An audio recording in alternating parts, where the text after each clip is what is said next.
As the Rock Island's greatest archaeological treasure, Ulong Island tells of a human history spanning over 4,000 years. Palau's Rock Island people had firmly established a presence on Ulong Island, as remnants of their defensive walls and terraced village are still found below the rich tropical forest canopy. Scattered clay pot shards and shell artifacts portray the idyllic existence of these early Micronesians. Ulong also hides a remnant of yet another Micronesian neighbor, the Yapese, sailors who braved the open oceans of the Pacific in search of Palau's crystal calcite.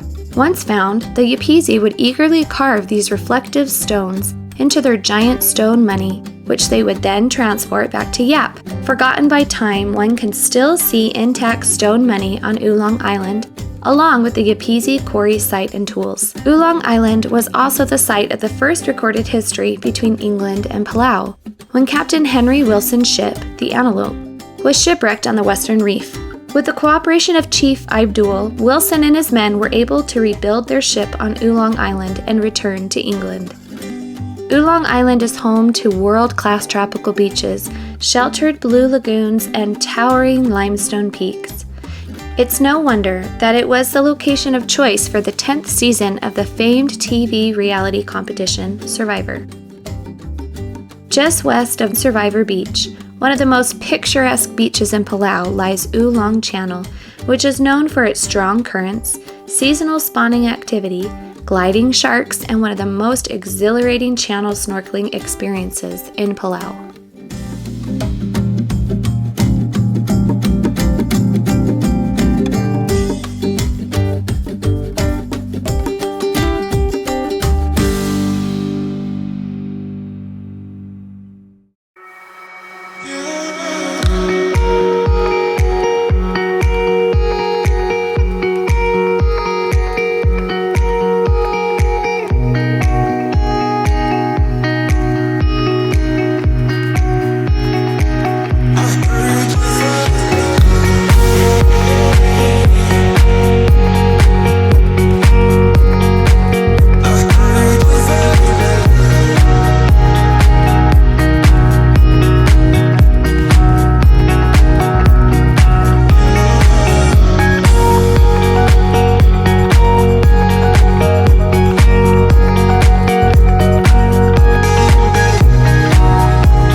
Today is our third and final day in the Rock Islands of Palau, and we are again teaming up with Paddling Palau for this special expedition into the Rock Islands.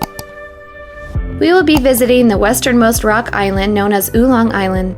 Ulong Island is home to world-class tropical beaches, sheltered blue lagoons, towering limestone peaks, remnants of an ancient and modern history, and underwater treasures. We begin our day at Malakal Island at the headquarters of Paddling Palau. After a detailed briefing by our guide Kobe, we board our kayak-laden boat and head into the Rock Island Lagoon for the 45-minute journey to Ulong and its famed channel.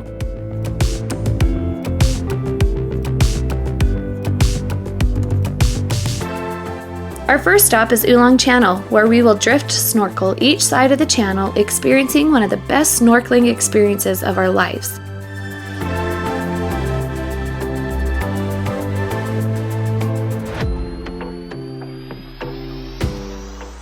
Back on the boat, we will make the short trip to Survivor Beach on the western side of Ulong Island.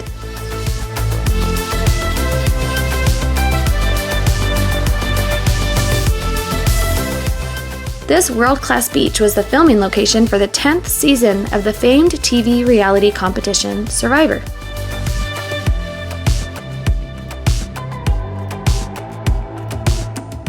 Palau's early Rock Island people had firmly established a presence on Ulong Island. After a short hike into the jungle, we discover remnants of their defensive walled village. Scattered clay pot shards and shell artifacts portray the idyllic existence of these early Micronesians.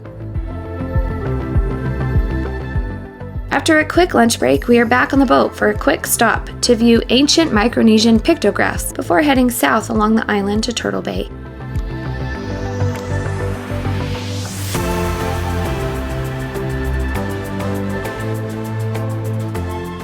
At Turtle Bay, we hop on our kayaks into the open ocean for a scenic kayak from Turtle Bay to Antelope Beach.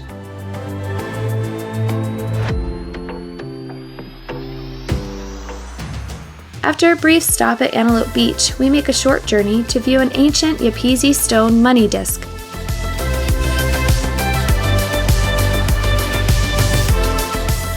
Before heading away from Ulong Island and into the Rock Island's western lagoon for an amazing snorkel at the fishbowl.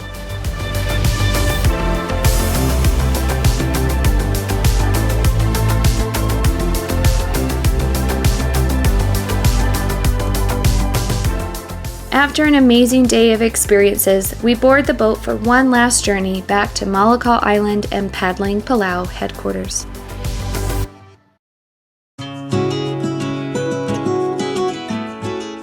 Today we're gonna go on another boat ride down to Ulong Island, which is like southern part of Palau. Down Westernmost here. island. Yep. Down here? I think so, yeah. Southwest. Over here, yeah. Down there. So we're gonna take a boat ride down there, and then we're gonna kayak and do some snorkeling, have some lunch, do some more snorkeling and kayaking, and then we're gonna take a little, it says leisurely walk to see kind of an old village in the jungle. So. Let's go!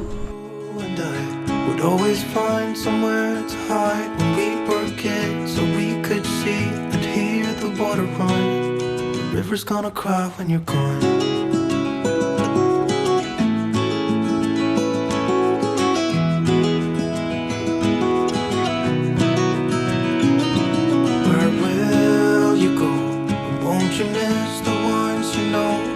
Here, hanging on, waiting for your call.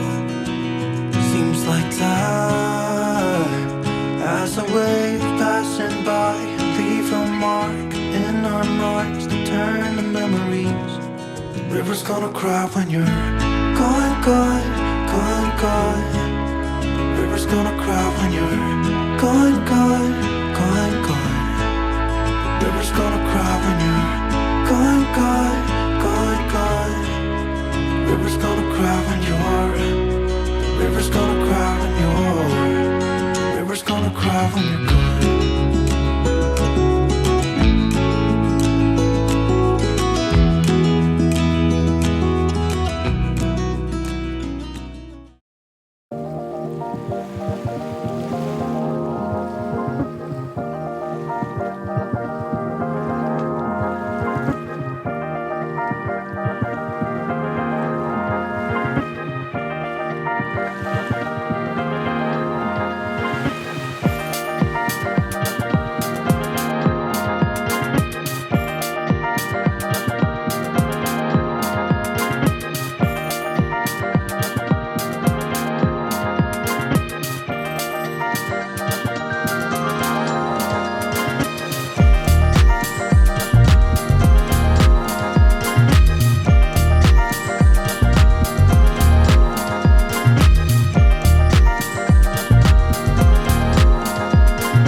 So if you're gonna build a house, you're gonna build a canoe. This cockatoo, this is one of the trees where you use to build a house or a canoe. There's one of the main things, main reasons how we got to Palau. All sailing canoes. We're gonna walk through a taro patch. Our source of starch. As you can see here, this is a pit where if you had a clan here, they would have came here and met. And this is where they would make tools. This is locally known as ebakla. This is a great tool for a man. Tool and a weapon. What's here is ironwood, and this piece here at the top looks like an axe. This piece is the hinge of the clam. We didn't have steel 600 years ago, so we had the hinge of the clam, which is the most durable part of the clam, and you would wrap it around with coconut. There's a certain bird here called the Micronesian megapode, and the male would walk around. He's got big feet. Walk around collecting leaves, leaf litter, sticks, even World War II relics and ancient artifacts, making this very big mound. And what is he doing? He's attracting a female. Let's look up on these. This is the defense wall.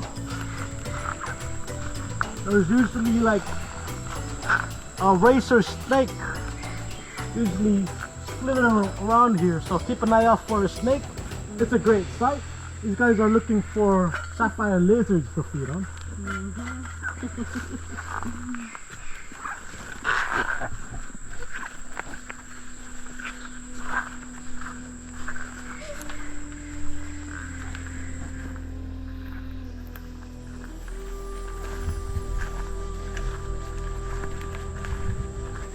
Guys, we're now entering the village.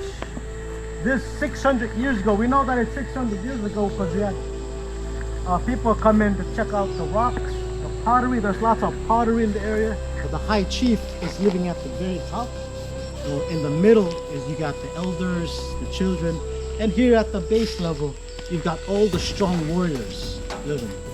So they would build this defense wall, opening actually two ways, so they can funnel all their attackers coming in through one area, and they would lock themselves up in a corner so they won't get surrounded. Keeping your enemies in one direction, you can focus all your attention in that area. So for over years, the chief, his name was Osilek, and he actually had great status amongst the people of Palau. And there is word that we had about 80,000 people of Palau, more than 80,000 people, because of all the resources. And then when the resource went down, the population also went down. When you're traveling through the rock islands, you'd never find a waterfall or river. All this limestone is all porous limestone. It's like a sponge. When it rains, all that water will percolate through the cracks and crevices of the limestone, and it will get pushed out on the tunnels and cracks on the sides of the rock islands. So it's really hard to get water.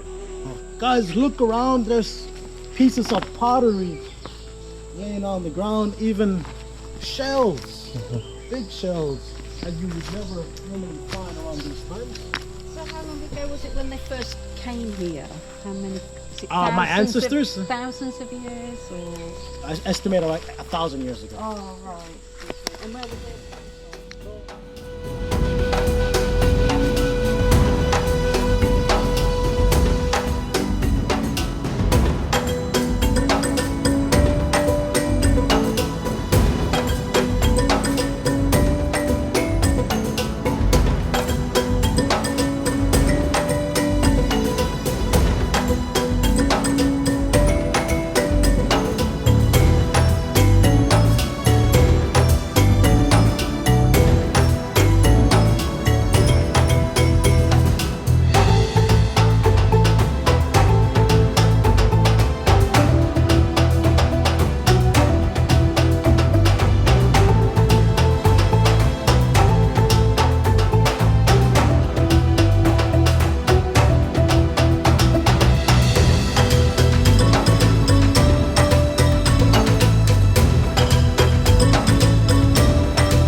to 45 foot high. There's like a crack in the middle section of the rock island. And here you got pictographs. In all the ancient village, they usually have pictographs written, usually up on the limestone. And they're located in such a way, like deep in the crack. And when it rains, they don't get washed up. So they've been actually sitting here for over 600 years old, like the ancient village. And I've got binoculars here. You guys can actually just stand in the middle, or Captain Jeff can swing the board around. Here, let's just pass the binoculars around. Just look deep inside, you'll see red markers. And these pictographs are made out of green tea.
When he got shipwrecked, he went on his rowing boats.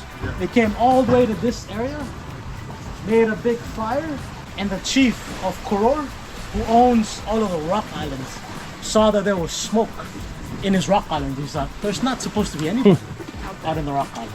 So he sent a canoe filled with warriors. Imagine sitting here, just dying of starvation, lack of food, and you see a bunch of warriors coming in from the depths.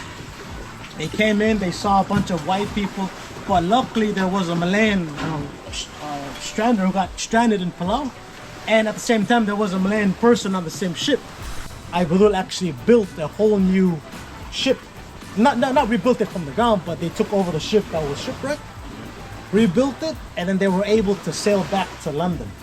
And with that, Captain Henry Wilson took the chief's son with him all the way to London, but he eventually died out of smallpox. We didn't have like vaccines for them for Palau, so he later died out.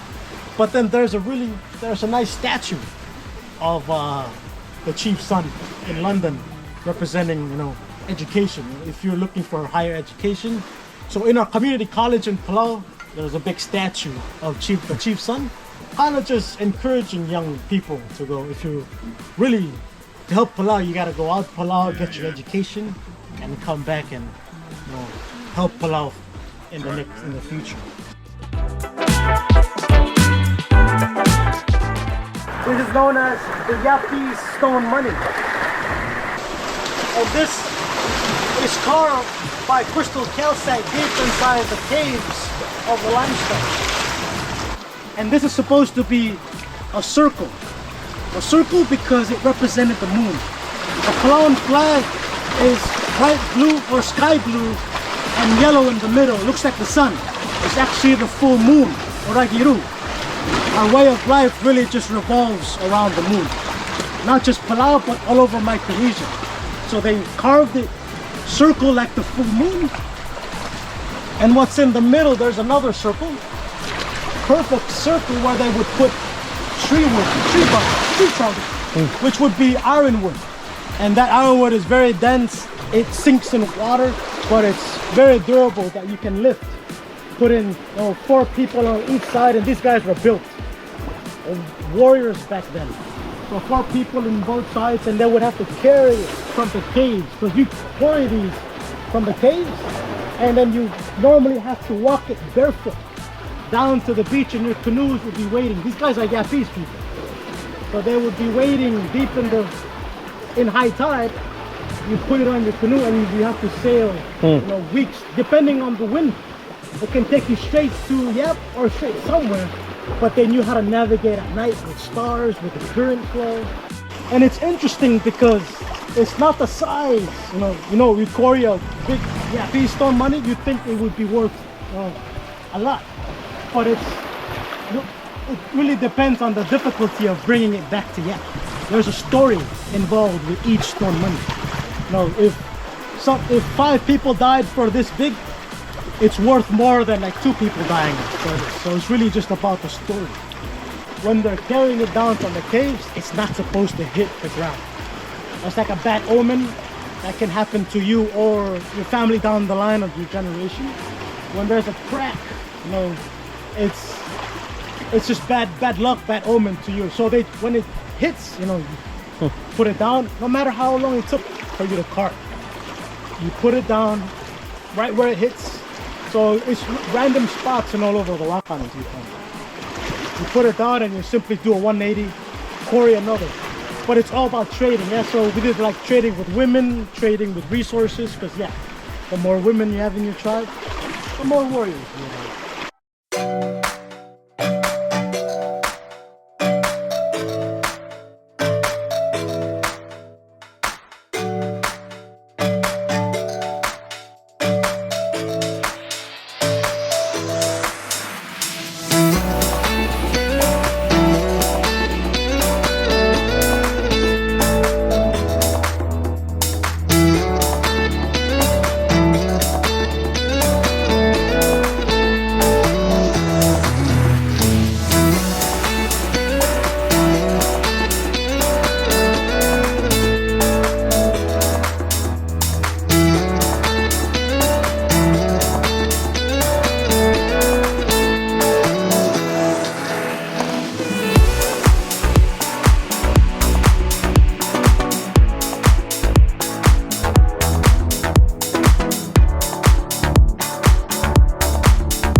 Thank